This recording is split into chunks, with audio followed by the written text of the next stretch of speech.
श्री गणेशाय नमो नमः। सरस्वती नमस्तुभ्यं वरदे कामरूपिणी विद्यारंभम करिष्यामि। सिद्धिर्भवतु मे सदा। शिव शक्ति को कोटि कोटि प्रणाम। मेरे श्रोतागण, मैंने आपको पिछले एपिसोड में लग्नेश के द्वादश भाव में फल के बारे में जानकारी दे रही थी। आज मैं आपको द्वितीय भाव के स्वामी की 12 भाव में उपस्थिति के बारे में मैं आज आपको जानकारी दे रही हूँ कि देखिए, यहाँ पे कोई भी लग्न हो सकती है आपकी। मैंने मेष लग्न से शुरुआत करके बताई है। तो मेष लग्न के दूसरे भाव में देखिए वृषभ राशि आती है। वृषभ राशि का स्वामी शुक्र होता है। शुक्र कहाँ बैठा है?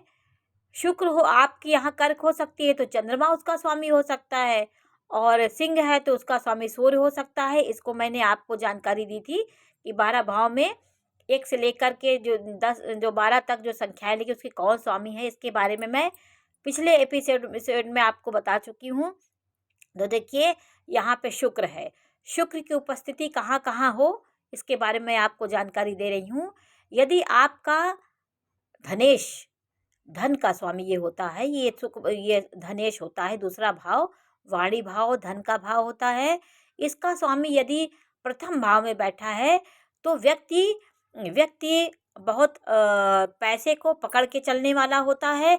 व्यक्ति कृपण होता है और पैसे को ही वो सब कुछ समझता है। वो पैसा उससे आप खर्च नहीं करवा सकते हैं, तो वो कृपण स्वभाव का होता है। इसका स्वामी यहाँ बैठा हो तो, और दूसरे का स्वामी दूसरे में ही बैठा हो, जैसे इसमें शुक्र स्वग्रही होके बैठा है, तो दूसरे का स्वामी दूसरे में ही बैठा हो तो व्यक्ति जो है वो व्यक्ति प्रसिद्ध होता है।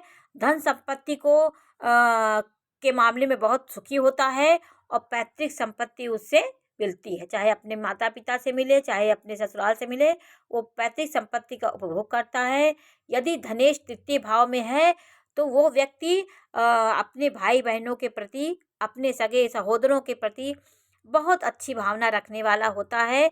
अपने भाई बंधुओं को बहुत यदि धनेश तृतीय भाव में हो तो वो क्या करता है, अपने भाई बंधुओं से वो बहुत लगाव करता है। उसके पीछे वो पैसे खर्च करेगा, सब करेगा, उससे किसी प्रकार का वो नहीं होगा। और उसके अंदर ये अपने सहोदरों के प्रति बहुत प्यार होगा। और धन का स्वामी, देखिए धन का स्वामी यदि चौथे भाव में बैठा है तो ये आपके लिए बहुत अच्छा संयोग है। चतुर्थ भाव में बैठा माता पिता से लाभ पाने वाला व्यक्ति होता है, दीर्घायु होता है और दीर्घायु को प्राप्त करता है, सुख भोगने वाला होता है।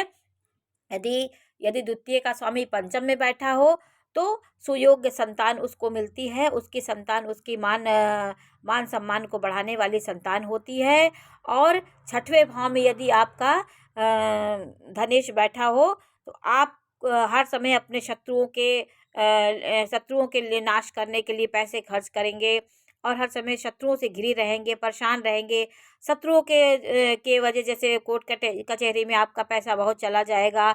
धन यदि शुभ ग्रह है, यदि शुभ ग्रह है ये धनेश, जैसे ये बुध है, ये शुभ ग्रह हो तो आपको भूमि भवन का लाभ भी मिल सकता है। और यदि आपका धनेश सप्तम भाव में हो तो आपका यदि धनेश सप्तम भाव में हो तो आपका जो है आपकी पत्नी सुयोग, भोगवती, सुंदर, विलासिनी पत्नी होगी और वो धन संग्रह करने वाली होगी। सप्तम भाव में यदि आपका धनेश सप्तम भाव में हो तो धन का स्वामी बताया दूसरा। और धनेश यदि अष्टम भाव में है तो व्यक्ति को जीवन में धन का अभाव बना रहता है। अनायास उसके धन खर्च हो जाते हैं, उसके धन का व्यय होता रहता है। धनेश नवम भाव में होगा तो मनुष्य भाग्य होगा, धन के मामले में बहुत अच्छा होगा, प्रवक्ता होगा, धनवान होगा और प्रसिद्ध होगा। धनेश यदि दसम भाव में है तो ये भी लक्ष्मीवान योग होता है। वो माता पिता का पालन करने वाला और माता पिता से सुख पाने वाला व्यक्ति होता है। धन का स्वामी द्वितीय भाव का स्वामी यदि लाभ भाव में है तो वो व्यक्ति हर समय धन के मामले में अच्छा होता है। धन कहीं भी खड़ा होगा वो धन का लाभ उसे हो जाएगा, तो प्रसिद्ध होगा। अपने समूह का पालन करने वाला, वो कई लोगों को डील करने वाला व्यक्ति होगा और उसी से लाभ प्राप्त करेगा। धनेश द्वादश भाव में हो, 12वें भाव में व्यय भाव में धनेश हो, अशुभ ग्रहों हो तो वो धन के मामले में प्रसिद्ध होगा। और यदि शुभ ग्रह नहीं है तो धन के मामले में अच्छा नहीं होगा, धन उसका खर्च होगा। तो आज मैंने आपको दूसरे भाव के स्वामियों का 12 भाव में के बारे में जानकारी दी। नमस्कार।